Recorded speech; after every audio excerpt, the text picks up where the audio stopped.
Welcome to the open mic, where bold stories spark big conversations. In 1977, there was this single sudden heart attack, and it didn't just end one life. It fundamentally altered the entire emotional trajectory of a family for like over 40 years. Yeah, 40 years. It's really a massive ripple effect. Exactly. So today we are looking at how a hidden load-bearing wall basically collapsed inside a home, and how the shockwaves of that collapse isolated a grieving mother in the middle of a crowded room. Right, which is such a specific kind of tragedy. It really is. And we're also going to look at how that resulting trauma haunted her son for 2 full decades. But, and this is the important part, we're looking at how that same son eventually found a way to rewrite the ending of his family's story. Which is incredibly powerful. Truly. So today, our deep dive is exploring the profound intersection of sudden grief, long-term trauma, and the honestly incredibly counterintuitive healing power of legacy building. Yeah, and for this, we are analyzing an excerpt from Reader's Digest magazine. And, it's a remarkably brief text. Yeah, super short. Right, but the emotional and psychological density packed into these few paragraphs is just staggering. I mean, it really forces us to confront how we process the unthinkable. And more importantly, how we build safety nets for those who come after us, right? Exactly. Okay, let's unpack this. We have to start with the foundation.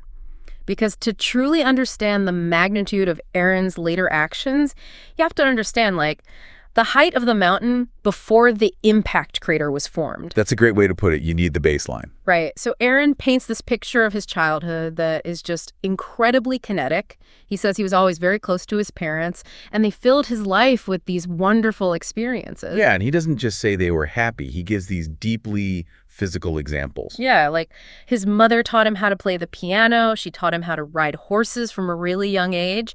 They even had a tennis court out the back of the house because his mother absolutely loved tennis. Those specific sensory details, they are so vital for setting the psychological baseline of this family. Well, think about it. You have the complex cognitive and motor skills of playing the piano. You have the rhythm and outdoor nature of horseback riding. Oh, right. And then the highly social, energetic atmosphere of a backyard tennis court.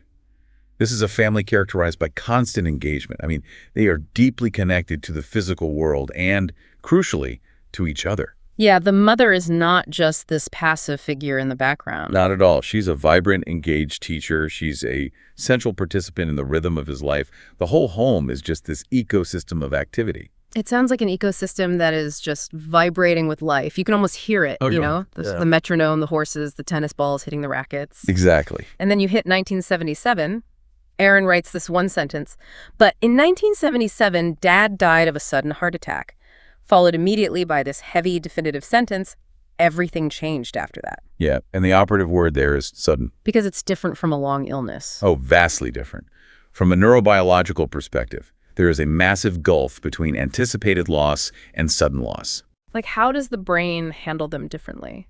Well, when a family faces an anticipated loss, like a long-term terminal illness, they go through what we call anticipatory grief. Okay. The human nervous system slowly adapts to the incoming reality. Because, the brain is essentially a prediction machine. Right. It's always guessing what happens next. Precisely. It constantly builds models of what the world will look like tomorrow. So with a long illness, the brain has time to slowly rewrite its predictive models. You mourn the loss before it fully happens. Which is agonizing in its own way. It is, definitely. But it allows for structural, emotional adjustment. I see. And I sometimes struggle with understanding why the suddenness makes such a distinct pathological difference. You're losing the person either way, Right. The end result is the same absence. Exactly. The absence is identical. So why does the lack of a warning track shatter the psyche so completely? Because the brain's algorithm is broken instantly. Oh, wow. Yeah. With a sudden heart attack, there is zero time for the nervous system to update its models. The person who was drinking coffee across the table at 7 a.m. is just permanently gone by 7 p.m. That's terrifying. It is. The brain literally cannot compute the data. It starts sending out constant error signals. Error signals. Yeah. Every time the mother expects to hear his footsteps, every time she reaches out in the middle of the night, her brain is predicting his presence, and reality delivers a devastating error. Oh, that makes so much sense. And that constant barrage of neurological error signals, It manifests as profound, disorienting shock.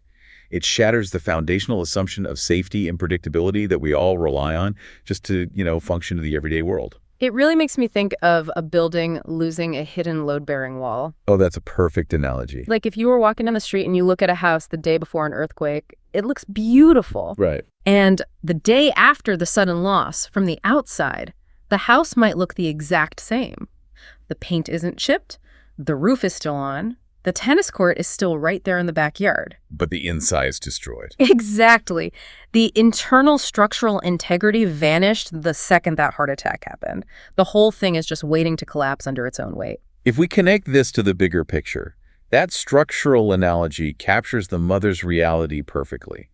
The source notes that Mom was different after Dad's death.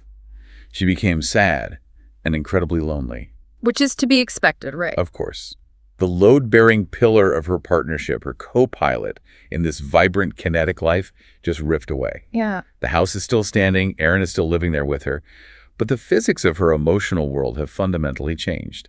The silence of the piano and the empty tennis court, they aren't just quiet anymore. They're deafening. Yes, deafening reminders of the structural collapse. Which really pulls us into what I found to be the most complex and frankly frustrating phase of the story. The isolation part. Yeah, we move from the sudden death into how her grief isolated her. Aaron notes something that feels like a massive contradiction here. Right, the friends. He explicitly writes, "She had some friends, but I don't think she was comfortable talking to them about how she was feeling." And I'm just reading this asking why. It seems backwards. Totally backwards. She has this whole social circle, this vibrant life, and yet she is completely isolated. This is the phenomenon of the lonely crowd. The lonely crowd. Yeah. It is entirely possible and unfortunately super common to be completely surrounded by lifelong friends and yet be marooned on an island of your own psychological suffering. That is so tragic. It is. And to understand it, we have to consider the sociology of grief, particularly looking at the late 1970s when this occurred. Oh, right. The whole era of the stiff upper lip. Precisely. The social performance of mourning in the 70s was very rigid. There was this unspoken expectation that you would experience a brief, very public period of acute mourning. Right, you receive the casseroles, the condolences, everyone wears black. Exactly. And then, quite quickly, you are expected to just get back to normal. Wow, just brush it off. Yeah. The profound, messy, unyielding despair of a shattered internal world that was considered socially unacceptable made people very uncomfortable. So she masked it. She just put on a brave face for the tennis friends. And masking requires an immense amount of cognitive and emotional energy. I can imagine. Psychologists talk about allostatic load, which is the wear and tear on the body and brain from chronic stress. She is already carrying this massive load of sudden traumatic grief. Right. To add the burden of performing normalcy for her friends is exhausting. She likely felt that her true emotional state would be a burden or like a buzzkill to her active, vibrant friend group. See, I really want to dig into that because I think you listening at home might have experienced this dynamic even today. It still happens all the time. It does. Why is it that the closer you are to someone like your family or your lifelong friends, sometimes the harder it is to tell them you were in crisis? It's paradoxical. It really is. Logically, the people you have known for 20 years are the exact people you should turn to. What's fascinating here is the concept of relational stakes. Okay, what does that mean? Well, when you look at a close friend and admit that you are in a state of absolute life-threatening despair, you are fundamentally altering the dynamic of that relationship forever. Because you can't unhear that. Exactly. You introduce fear into their lives. You worry about burdening them. You worry that they will look at you differently, treat you as fragile, or perhaps her deepest fear that they will be overwhelmed by your darkness and just pull away entirely. Oh, that makes sense. The stakes are incredibly high. Extremely high. If you tell a friend and they react poorly, you've lost the friend on top of losing your spouse. So the preservation of the friendship becomes a cage. She didn't want to change her friends' lives with her darkness, so she kept it entirely hidden. And it builds up. It does. 2 full years pass like this, from the death in 1977 to 1979. 730 days of waking up to the reality of the missing load-bearing wall, masking the pain, and absorbing all that internal pressure. Until the pressure breaks the vessel. Right. In 1979, she makes her first attempt to end her life. Aaron, who was still living with her at the time, finds her. An ambulance is called, she is rushed to the hospital, and she survives. And the text gives us this detail that is just heartbreaking when you look at it in retrospect. Yeah, Aaron says, she told us later that she was relieved to have survived, so we hoped that was the end of it. They really thought the worst was over. They thought the fever had broken. But we are looking at a classic false dawn here. A false dawn. Yeah. In crisis survival, there is often a profound, genuine rush of relief immediately following a survived attempt. The biological imperative to live reasserts itself very strongly. It's like the body overriding the mind. Yes. And the hospital environment provides immediate, structured, hyper-focused care. The family rallies around the person. For a brief moment, the isolation is completely broken by the sheer emergency of the situation. But it's an illusion. It is a comforting illusion that the family desperately wants to believe. Because the ambulance treated the immediate physical danger, right? The hospital stabilized her vital signs. Right, but they didn't fix the house. Exactly. We have to look at the root pathology, the underlying emotional isolation, the sociological stigma of her grief, the missing load-bearing wall of her partnership. None of that was touched by the paramedics. Wow. The medicalization of mental health crises often focuses entirely on the biological outcome, keeping the heart beating, while completely ignoring the psychological environment that caused the crisis in the first place. It's like treating the symptom but ignoring the disease. Precisely. They put a bandage on the physical injury, but the environmental conditions that led to the 1979 attempt were still sitting right there in the living room waiting for her when she came home. And the family latches onto her statement of relief because the alternative is just too terrifying to hold. Yeah, I mean, acknowledging that she's still in profound danger requires a level of hypervigilance that a family simply cannot maintain indefinitely. You can't be on red alert for years. You can't. Which brings us to the tragic reality of 1982. Yeah. The false hope shatters. Erin's mother attempts to end her life again. But this time, Erin says, I wasn't there to save her. And she passes away. It's devastating. And in that exact moment, the massive burden of this trauma transfers directly onto Erin's shoulders for the next several decades. I wasn't there. That is the defining echo of his life from that moment onward. The trauma of absence. He writes, I know that it wasn't my fault, but I carried the trauma of not being there for a very long time. It took over 20 years to come to terms with it. 20 years. 20 years. He logically, intellectually knew it wasn't his fault, but emotionally he was entirely imprisoned by it. We are exploring the devastating, crushing weight of survivor's guilt here. How does that actually work in the pain? Because if you know it's not your fault, why can't you let it go? Well, survivor's guilt thrives precisely in that gap between intellectual logic and emotional trauma. The prefrontal cortex, which is the logical, reasoning part of Erin's brain, knows perfectly well that he could not be a 24-hour guard for his mother. Right, he had to leave the house eventually. He was a young man with a life to live. But the emotional center doesn't care about logic. Not at all. The limbic system, the trauma center of the brain, is fundamentally irrational. It obsesses over counterfactuals. It plays the tape backward on an endless loop, searching for a variable it could have changed. If only I had walked in 5 minutes earlier. Exactly. If only I hadn't gone out to the store. If only I had noticed a sign that morning. The brain creates an alternative, parallel reality where Erin had the absolute power to save her. Oh, man. And then it punishes him relentlessly for not achieving that fictional outcome. And carrying that for 20 years.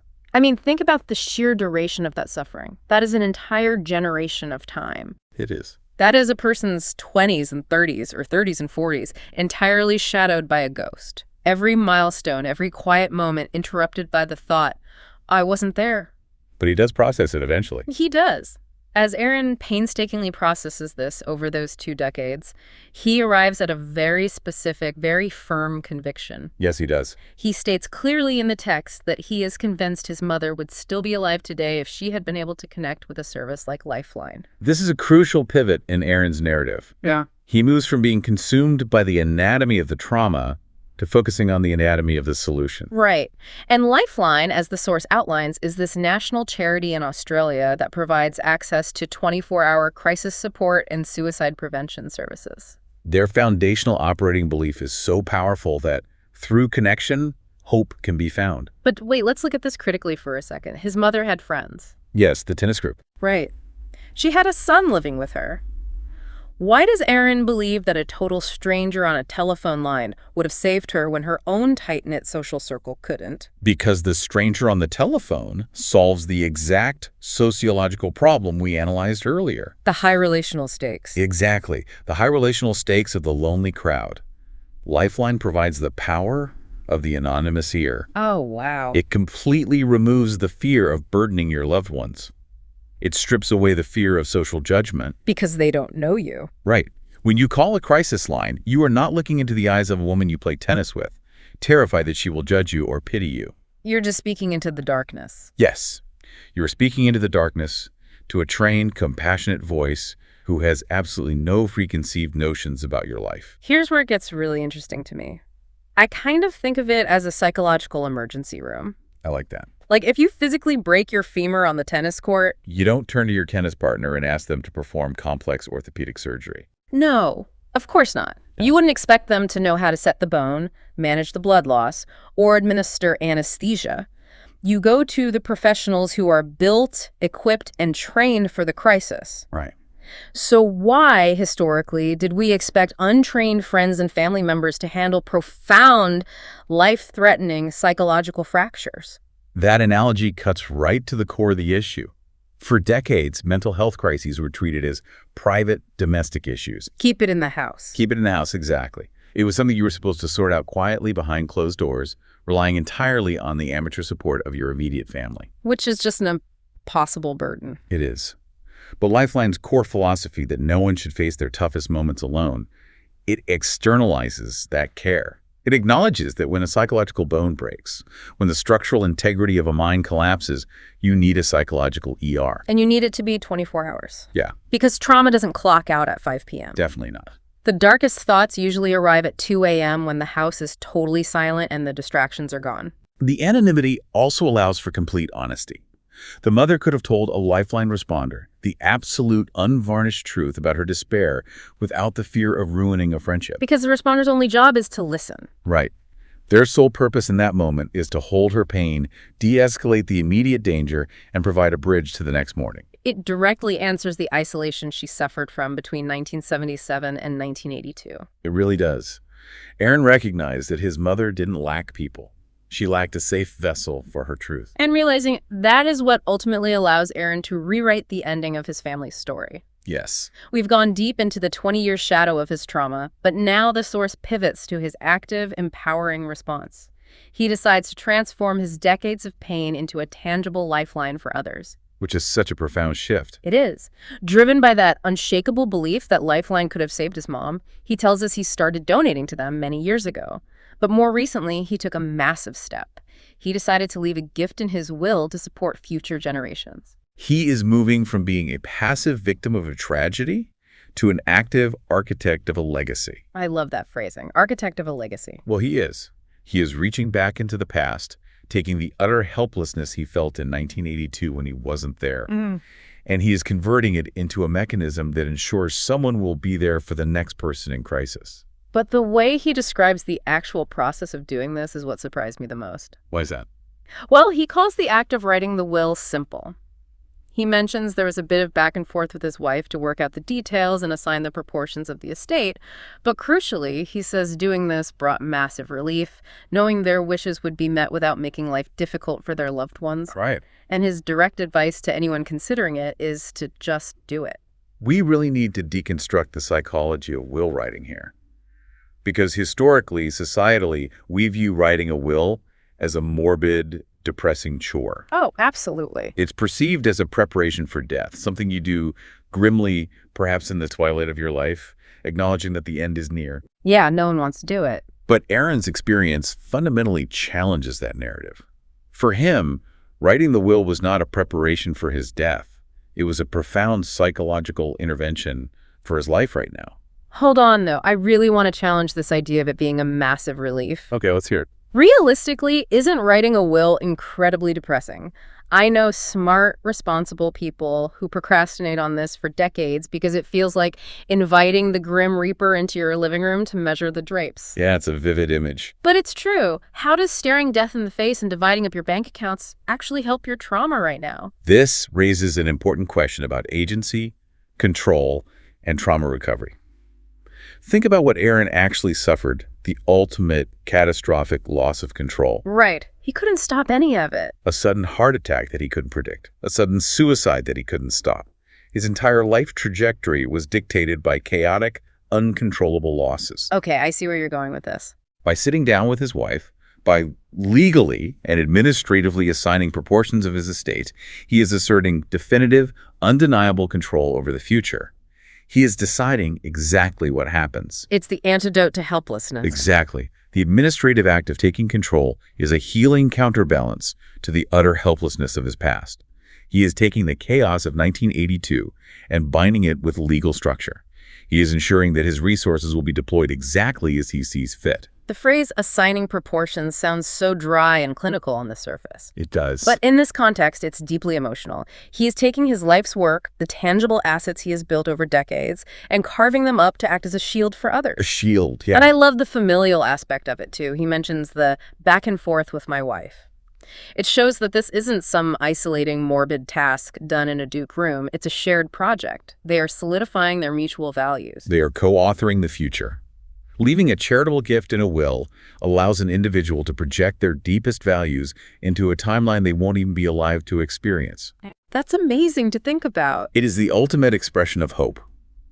Aaron is investing his life's energy into a future where he is entirely absent, specifically to ensure that the safety net his mother lacked will be fully funded and operational.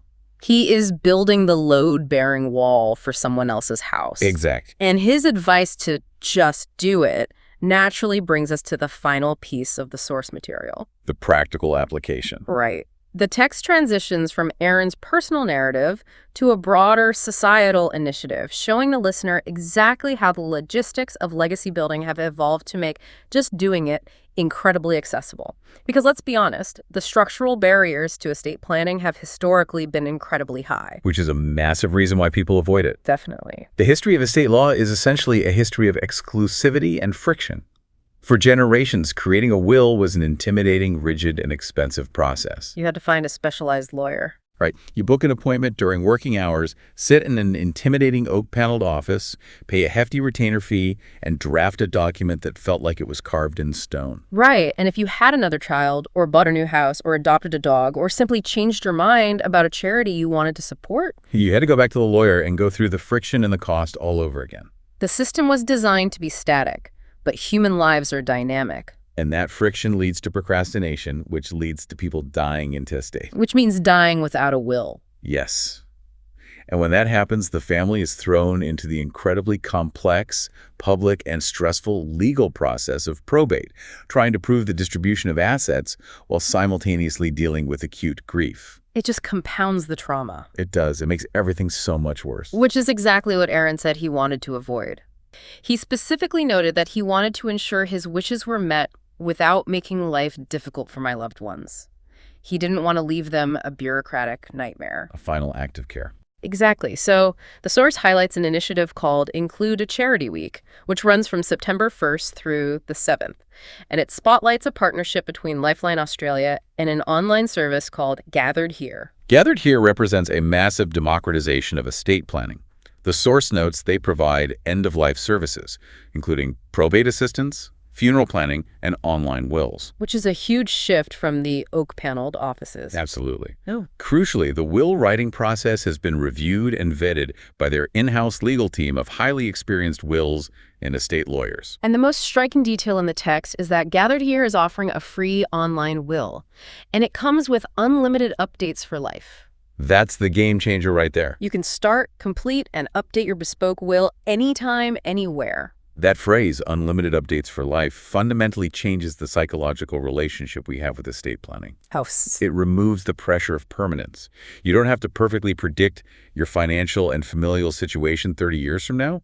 You just have to document your reality today. So what does this all mean? If we look at this transition, I almost compare the modern will, like the one Gathered Here provides, to a piece of living software or a digital profile. Oh, that makes a lot of sense. Right. Sure. It is no longer a stone tablet locked away in a dusty safe deposit box. It's a living document. Yeah. It evolves as your life evolves. You get a new pet. You log in and update the software. Exactly. You discover a new passion or a charity that moves you. You update the software. It adapts to the user. That adaptability is key to reducing the psychological barrier of entry. And the text clearly outlines the capabilities of this software. It lists exactly what you can do. You appoint guardians for your children and your pets. You outline how your estate is distributed among your family. And then you leave gifts to the charities that matter most to you. I find that order really interesting. Children, pets, estate distribution, charity. It's a hierarchy of care. A hierarchy of care. Yeah, it reflects a truly holistic view of a person's responsibilities and their loves.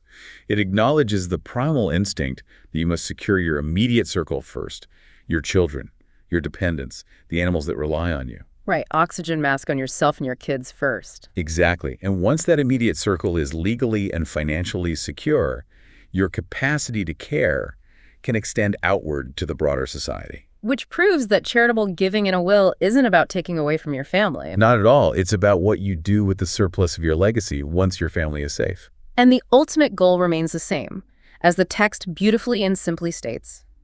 Leaving a gift to Lifeline Australia is a powerful way to help ensure that people in crisis can continue to find connection and hope for many years to come. It brings the entire journey full circle. It really does. When you step back and look at the whole picture, you think back to the beautiful tennis court of Aaron's youth, vibrating with life and potential. You think about how quickly that was silenced by the sudden, unpredictable shock of a heart attack. And the devastating, isolating grief that enveloped his mother, while society basically just looked the other way. The lonely crowd. Yeah. You think about Aaron's grueling 20-year journey, dragging the heavy chains of survivor's guilt, haunted by the echoing thought that he simply wasn't there. And out of all that compounding tragedy, you see the triumph of human agency. You really do. The profound realization that while Aaron couldn't travel back to 1982 to change the past, he possessed the absolute undeniable power to change the future. He forged a legacy of hope. By utilizing modern, accessible tools like Gather Here to support the psychological emergency room of Lifeline. Exactly. He effectively ensures that when the next mother in the grips of silent despair needs someone to talk to in the middle of the night, a trained professional will answer the call. He is essentially making sure that he is there in spirit for the next family. And that is the ultimate takeaway for you listening to this deep dive right now. We all have the power to protect the future from the tragedies of our past simply by how we structure our final wishes. It's a powerful thought. It is. We don't have to be billionaires with complex trust funds to leave a legacy. We just have to be intentional. We have to be willing to push past the societal discomfort, log on, and take that administrative step that brings massive relief. Right. We can't always put a cast on a broken spirit the way we can a broken arm, but we absolutely have the tools to help build the emergency room for the next person who falls. It is about recognizing that our resources, no matter the size, can be translated directly into connection and hope. We can legislate our compassion into the future. So we leave you with this final, provocative thought to mull over. If you were to sit down today and write a living will, not just to assign proportions of your bank account or decide who gets the house, but to officially record the life lessons, the deepest values, and the vital support systems you want to leave behind for your loved ones, what would be the very first line you write?